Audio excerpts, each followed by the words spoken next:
Hi, இது வந்து தம்பி சாத்தி பார்க்க குடம் போட்டு மாதிரியா சாத்தி ஒரு கண்ணாடி போட்டு பார்ப்போம். எனக்கு வாங்கினது செக் பண்ணி என்னை விட அவனுக்கு நல்லா இருக்கான், போட்டு பார்த்துருவோம். மேடா போடா பாருங்கள், புது கண்ணாடி தான், அவ்வளோவா பவர் இல்லை அப்படின்றதுனால போட்டு பார்க்கல, எந்த ப்ராப்ளமும் வராது. போட்டுக்கலாம். பாஷா ஸ்டைலாக இருக்கான், முடி வெட்டினா நல்லாயிருக்கும். வாங்க கொஞ்சம் மூஞ்ச காட்டு, மூஞ்ச கூட பெருசாக இருக்க மாதிரி இருக்குல்ல கண்ணாடி. எனக்கு நல்லா இருக்கா பாருங்க, எனக்கு நல்லா இருக்கா பாருங்க. எனக்கு ஓரளவுக்கு பரவாயில்லன்னு நினைக்கிறேன். அந்த கிளாஸ் வந்து ப்ளூ லைட்லாம் வந்து இது பண்ண ரெசிஸ்ட் பண்ணி ஃபுல்லாக எல்லோ லைட்டே நம்ம இது ப்ளூ லைட்டை வந்து நம்ம ஃபோன்லாம் பார்க்கும்போது ப்ளூ லைட் வருது இல்லை, அதெல்லாம் அப்படி இல்லாமல் இந்த கிளாஸ் போட்டு யூஸ் பண்ணோம் அப்படின்னா அந்த ப்ளூ லைட்லாம் இது தடுத்துரும். ஸோ ஐக்கு எந்த ப்ராப்ளமும் வராது. சரி, அதுக்காக இந்த கிளாஸ் வந்து பவர் கம்மியாக அதிகமாக யூஸ் பண்ண மாட்டோம், ஃபோன் யூஸ் பண்ணும்போது மட்டும் எப்பயாச்சும் யூஸ் பண்ணுவோம்.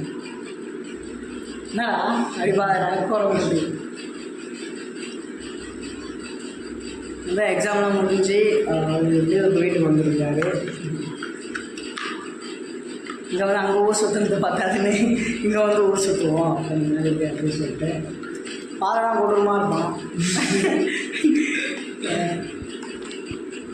ரொம்ப பசியாக இருக்கிறதுனால வீட்டில் ஃப்ரிட்ஜை திறந்து பார்ப்போம், இல்லை கிச்சனில் போய் பார்ப்போம் எதனா சாப்பிட இருக்கா அப்படின்னு சொல்லிட்டு. நிச்சயமாக எதனாச்சும் ஒன்று இருக்கும், தேடி கண்டுபிடிக்கிறோம். அட்லீஸ்ட் வீட்டில் மாங்காய் மரம் இருக்குது, மாங்காய் பறித்து வச்சுருக்காங்க, ஆனால் அது எங்கே வச்சுக்கிறான்னு தெரியல, அது கண்டுபிடிக்கணும். நல்லா டேஸ்ட்டாக தான் இருக்கும், பிடிக்காது அவ்வளோவா.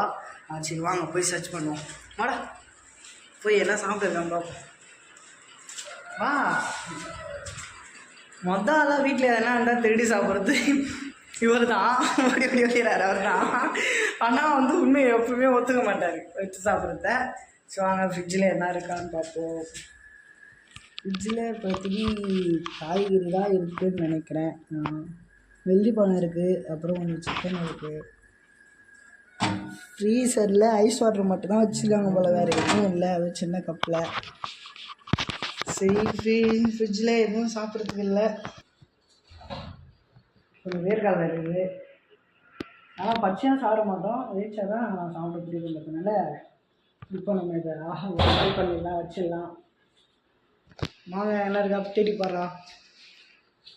எடுத்தால் மட்டும் மொதலாம் சாப்பிடுவான், ஆனால் ஏன்னா ஒரு பொருள் எடுத்துன்னு வரணும் கண்டுபிடிக்கணும்னா பயமில்ல செய்ய மாட்டேன். ஏன்னா நம்ம செஞ்சு கொடுத்தா கூட உட்காந்து சாப்பிட வைக்கல, ஆனால் நான் மட்டும் செய்ய மாட்டேன் அப்படின்னு இருப்பான். ஏன் அந்த ஐஸ் வாட்டர் எடுத்துன்னு வரா ஃப்ரிட்ஜில் இருந்து, அதெல்லாம் குடிப்போம். போ ஐஸ் வாட்டர் எடுத்துங்க. அப்புறம் வெயில் டைமில் நிறைய தர்பூசணி இருக்கும், தர்பூசணி அறுத்து வச்சுருப்பாங்க. அதுவுமே எங்கேயும் எடுத்து வச்சுருக்காங்க, என்னன்னு தெரியல. சாப்பிட்டு நைட்டு சாப்பிட்டோம், ஃப்ரிட்ஜில் வச்சுருந்தது கூலிங்காக. அந்த வெயில் டைமில் சாப்பிட்றதுக்கு உண்மையாக சொல்கிறேன், கூலிங்காக இந்த டைமில் தர்பூசணி சாப்பிட்றது வெயில் டைமில் சுகமாக இருக்கும். அதுவும் 1, 2 அப்புறம் 12லேருந்து 1, 2 இந்த டைமுக்கெலாம் சாப்பிட்டா ரொம்ப நல்லாயிருக்கும். எவ்வளோ கிடச்சோம் எவ்வளோ தெரியாது, கிடைக்கலன்றதுனால ஃப்ரிட்ஜில் இந்த ஐஸ் வாட்டரே குடிக்க போகிறோம். பாருங்கள், ஐஸ் கட்டிலாம் இதுவாகிடுச்சு, ஃபார்ம் ஆகிடுச்சு. வேறு வழி இல்லாமல் அது மட்டுமே குடிப்போம். ரொம்ப கூலிங்காக இருக்குது, ஐஸே ஃபார்ம் ஆகிடுச்சுன்னா பாருங்கள், அந்தளவுக்கு கூலிங்காக இருக்குது. வேணுமா புரியுதா? குடிக்க மாட்டேன். அப்போ நான் வச்ச பிறகு நீ திரும்பி குடிக்க மாட்டேன், அப்படி தானே? ஃப்ரிட்ஜில் எந்த கூலிங்ஸ்னாலும் முதல்ல திருடி சாப்பிட்றது இவங்க தனிச்சாக தான் இருப்பாங்க. ஆனால் கேட்டால் நான் சாப்பிடுவாங்க உடனே எடுத்துகிட்டு. அதேமாரி என்ன சில்லற பைசா எதனா வச்சோன்னா அதெல்லாம் ஆட்டியை போட்டுருவாங்க. ஆட்டியை போட்டு ஒரு 10 ரூபா 5 ரூபா இருந்தால் கூட உடனே ஸ்கூலுக்கு போயிட்டு என்ன வாங்கி சாப்பிடுவாங்க, குரூப்பாக கேங்காக சேர்ந்துட்டு. அது மாதிரி ஜாலியாக ஒன்றா இருந்தால் ரொம்ப ஃபன்னாக இருக்கும். வீடே இருந்தால் காலையில் ஜாலியாக இருக்கும். சின்ன பசங்க எதுவுமே இருந்தாலும் காலையில் தான் இருக்கும். இவங்களாம் இருந்தால் ரொம்ப ஜாலியாக இருக்கும். ஆள் தான் பார்க்க 3 இருப்பான், சமவாள் பயங்கரமாக அட்ராசிட்டிஸ்லாம் பண்ணுவான். இன்னும் 2 பேர் இருக்காங்க, 2 பேர். அவங்களாம் கங்கா சேர்ந்துட்டாங்க, கட்டுப்படுத்த முடியாது. வயசு 60 ரூபா வச்சு எங்கேருந்து ஆட்டியை போட்டாங்கன்னு தெரியல. ஆனால் எனக்கு மட்டும் ஏதோ வாங்கி தரேன்னு சொன்னான். அதனால நானும் அமைதியாக விட்டுட்டேன். காட்டு இது எங்கே நாட்டையை போட்டான்னு தெரில. சீக்கிரமாக அவன் வாயிலேருந்து வந்துடும். அவங்க அம்மாவுக்கு போட்டு கொடுத்துட வேண்டியதான். அவங்க அம்மா பையனை வச்சுருப்பாங்க. இவங்க அவங்க ட்ராவலுக்கு பஸ் சார்ஜ் ட்ராவல் சார்ஜ்லாம் வச்சுருப்பாங்க. இவங்க அது பேக்லேருந்து சந்தர்ப்பம் பண்ணாமல் ஆட்டி போட்டு எடுத்து சேர்த்து சேர்த்து வச்சுவாங்க. எனக்கு சேர்த்து வச்சது இல்லை, திருடி வச்சுது. சிவா கடை விட்டாராமா.